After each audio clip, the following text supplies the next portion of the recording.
Sa video na ito mga kaibigan, ibabasahin natin dito ang step-by-step guide on how to get a national ID this 2021. Kasi ito na ho yung one of the requirements someday na lahat ng mga Pilipino ay dapat meron na tayong national ID. So, kahit today, right now, kailangan na natin ito. So, please keep watching and please don't forget to subscribe this channel. Ako nga pala si Ayan.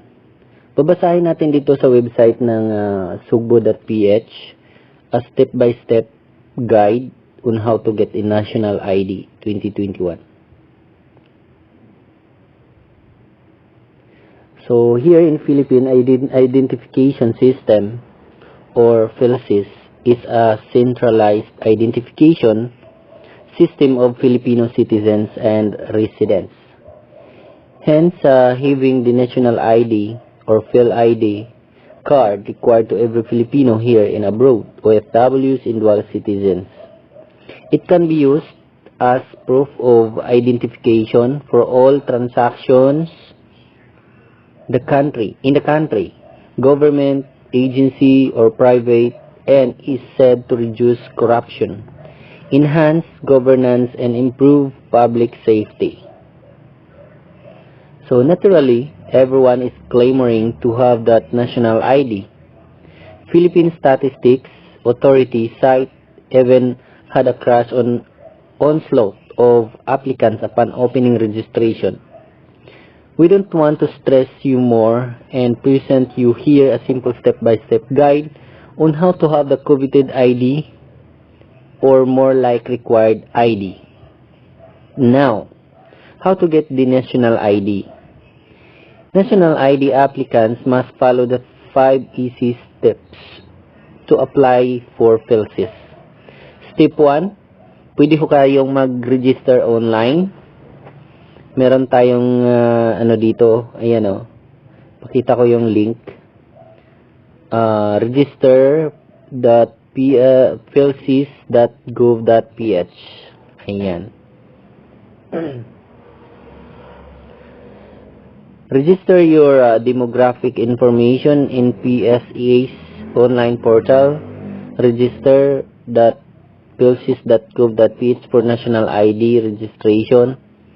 After you input all the information, submit application form and book your preferred appointment date at the branch nearest you.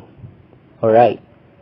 The information needed are full name, gender or sex, date and place of birth, blood type, address, optional information like marital status, mobile number, and email address will also be collected. Philippine Identification System. Ayan, yung application form online. Yan ho, yung kanyang itsura sa online. Kumplituhin lang natin yan. Make sure to screenshot your application reference number or ARN and or your QR code, which will be presented at the registration center. Step 2, gather all the required documents. Ano ho yung mga requirements na kailangan nating dalhin? This will be the supporting documents you'll be presenting on the appointment date. So make sure to have all of this ready and placed in your personal envelope folder.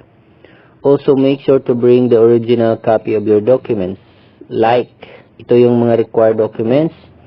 Number 1 is birth certificate issued by PSA or NSO. NSO yan dati, ngayon PSA na. 1 government issued ID which contains the applicant's full name, photo, and signature or thumb mark or valid Philippine passport. Pwede rin yun. Pwede rin Unified Multi-Purpose Identification or UMID card issued by SSS or GSIS or other equivalent documents approved by PSA. Step 3. Visit Registration Center. Visit your registration center on appointment date. Present your application, reference number, ARN, and or your QR code, and submit all your documents.